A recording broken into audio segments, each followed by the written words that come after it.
नाजरीन, सदर ट्रंप की जानिब से बयान दिया गया था कि वो बग्राम एयर बेस और अमरीकी असलहा अफ़गान रजीम से वापस लेंगे और इसके बाद अफ़गान रजीम की जानिब से प्रोपागेंडा किया गया है और एयर बेस की जो हैयत है वो बदल के रख दी है उन्होंने। सैटेलाइट तस्वीर में रनवे पर कुछ नकारा जहाज़ देखे जा सकते हैं जिनको मुरम्मत करके पेंट करके मिस रिप्रेजेंटेशन करने की कोशिश की जा रही है अफ़गान रजीम की जानिब से। इस सारे मामले पर बात करेंगे। Air marshal retired Shahid Akhtar दिफाई तज्जियाकार हमारे साथ मौजूद हैं। शाहिद अख्तर साहब, बहुत शुक्रिया आपके वक्त का। किस तरह से देख रहे हैं ये जो एक deliberate act of deception Afghan regime की जानिब से किया जा रहा है, इसको आप किस तरह से देख रहे हैं? देखिए, इसके बारे में बस सिर्फ स्टोरीज हैं जो प्रेसिडेंट ट्रंप ने बनाई हुई हैं। सबसे बड़ी बात यह है कि एक्चुअली इसके पीछे देखें स्टोरी क्या। स्टोरी यह है कि रिपब्लिकन अभी तक डेमोक्रेट्स को ये ताना देते हैं कि उन्होंने बड़ी हेस्टली विड्रॉ किया था, बड़ी शर्मिंदगी उठा के वो अफगानिस्तान से निकले थे, तो इस चीज को वो डोमेस्टिक पॉलिटिक्स के लिए यूज करते हैं। बाकी ट्रम्प जब कहते हैं कि बगराम एयरबेस हमें चाहिए, हमने इससे रीजन पे नजर रखनी है, तो मतलब क्या चाइना, पाकिस्तान और अफगानिस्तान क्या उनको अलाउ करेंगे कि वो ये चीज करें? It's impossible. और तो ये it's just a mayor statement. और दूसरा बात यह है कि देखें, जहाजों को पेंट कर देना, मुझे इसकी कोई लॉजिक समझ नहीं आती। आजकल तो आप मतलब सैटेलाइट इमेजरी इतनी अच्छी हो गई है कि आप अगर 80s में न्यूज़पेपर पढ़ सकते थे तो यू कैन इमेजिन कि आजकल आप क्या क्या देख सकते हैं।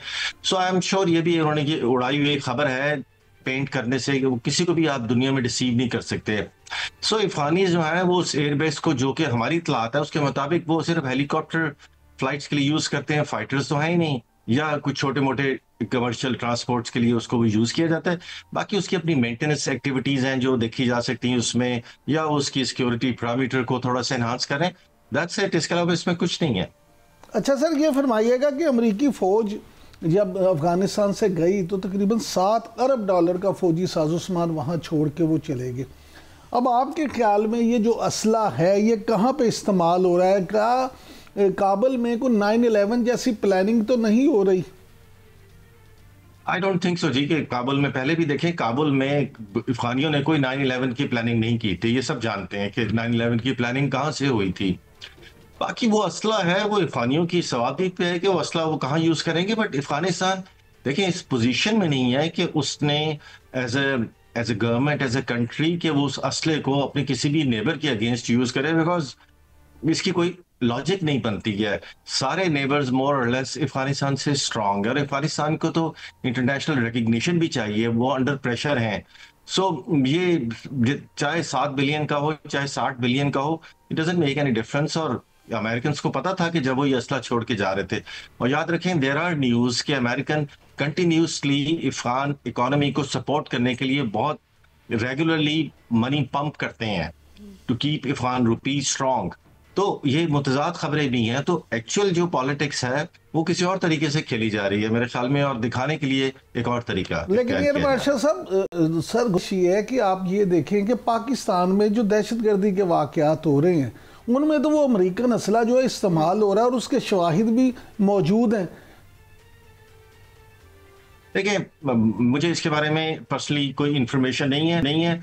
अमेरिकन असला जो है वो बहुत जगहों पे अवेलेबल भी होता है। तो और याद रखें कि जब ये अमेरिका के खिलाफ टीटीपी और जो दूसरे तालिबान हैं ये मिलके जंग कर रहे थे, अगर ये मिलके जंग कर रहे थे तो जहां जहां उस वक्त भी लूटमार होती होगी या कोई विड्रॉल होता होगा तो इनके हाथ में भी चीजें लगती होंगी, और अब इंटरनेशनल मार्केट से भी लिए जा रहे हैं। सो उस असले का यहाँ होने से हम एग्जैक्टली ये मीनिंग निकाल लें कि अफगान गवर्नमेंट ने टीटीपी को ये असला दिया है। वेल, इसके बारे में कुछ कहना बहुत मुश्किल है। आप कतई तौर पे नहीं ये बात कह सकते। अच्छा सर, ये फरमाइएगा कि आप क्योंकि खुद माशाल्लाह से दफाई तज्जियाकार भी हैं, एयर मार्शल के ओहदे पे फाइज रहे हैं, इन चीज़ों को बहुत करीब से जानते हैं, समझते हैं, तो हमें सर ये बताइएगा, हमारे नाजरीन को ये समझाइएगा कि आपकी ज़ाती राय क्या है? क्या अमेरिका बगराम एयरबेस वापस लेने में कामयाब हो जाएगा?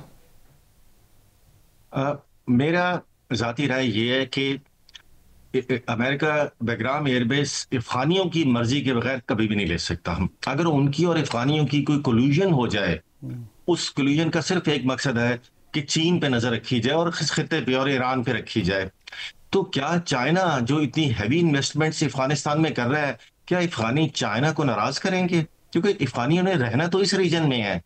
याद रखें कि इस रीजन के कुछ कंट्रीज ऐसे हैं जिसपे चाइना बड़ा क्लोजली वॉच रखता है, जो जिसमें इंडिया है, जिसमें पाकिस्तान है, जिसमें ईरान है, जिसमें अफगानिस्तान है, जिसमें बांग्लादेश है, बाकी तो छोटे मोटे हैं। तो अगर ये सारे कंट्रीज जो हैं इस रीजन में रहते हुए इस रीजन के मुफादात के अगेंस्ट काम करेंगे, तो चाइना इसको बहुत सीरियसली वॉच करेगा और बहुत इस पे कोई वो सीरियस एक्शन भी लेगा। ठीक है सर, लेकिन ये तो सर बिल्कुल अमेरिका की impossible तरफ है। से तो देखिए प्रेसिडेंट ट्रंप तो वाज़े अल्फाज में ये कह चुके हैं कि बगराम एयरबेस वो वापस ही इसलिए लेना चाहते हैं ताकि चीन पे नज़र रख सकें। जैसे आपने खुद फरमाया कि चीन इस पे फिर पूरी तरह से नज़र रखेगा, तो दोनों तरफ से अगर सिर्फ नज़र रखी जाए तो उससे तो मामला कुछ नहीं होता। अमेरिका माजी में जिस तरह से अफगानिस्तान में उसका होल्ड रहा है और जिस तरह से आपने खुद बयान किया कि अभी भी वो उसकी इकोनॉमी को मजबूत रखने के लिए जो पैसे हैं उसमें फेंकता है, तो अमेरिका क्या कभी चाहेगा कि खित्ते में खास तौर पे चीन जो है वो मजबूत हो? जी, अमेरिका बिल्कुल नहीं चाहेगा, लेकिन द फैक्ट इज कि अब ये दुनिया मल्टीपोलैरिटी की तरफ बढ़ रही है। अब दो बड़ी ताकतें, अब एक नहीं रही है अमेरिका। अमेरिका अपनी मर्जी से अब दुनिया में सारे डिसीजंस नहीं ले सकता। जब 9/11 हुआ था तो 9/11 की बेस पे उसने अफगानिस्तान में आ गया और सारी दुनिया ने उसको सपोर्ट की। लेकिन याद रखें अब दुनिया बहुत बदल चुकी हुई है, अब दुनिया उस तरह रिएक्ट नहीं करती। आपने इसराइल के मामले में देखा होगा, जब ट्रंप साहब ने कहा कि गजा के लोगों को सनाई में चले जाना चाहिए, जॉर्डन की तरफ चले जाना चाहिए, तो वर्ल्ड का क्या रिएक्शन आया? क्या किसी ने उनको सपोर्ट किया? मजबूरन ट्रंप साहब को अपनी बात खत्म करके मतलब उस सोल्यूशन की तरफ आना पड़ा जिसपे वो अब आए हैं। अब थिंग्स आर डिफरेंट। चाइना ने आहिस्ता आहिस्ता अपने आप को एक्सर्ट करना शुरू कर दिया है वर्ल्ड लेवल पे। तो आप ये एक यूनिलेटरल एक्शन यूएस का जो है, और स्पेशली इस रीजन में विच इज चाइनाज बैकयार्ड, आप कभी भी नहीं देखेंगे कि ये इतनी आसानी से हो पाएगा। सर बिल्कुल दुरुस्त बात है कि अब दुनिया बदल चुकी है और 2001 से लेकर 2021 तक अमेरिका जो फौजी कार्रवाइयाँ करता रहा अफगानिस्तान में, उस वक्त में और अब वाले वक्त में बहुत फ़र्क है।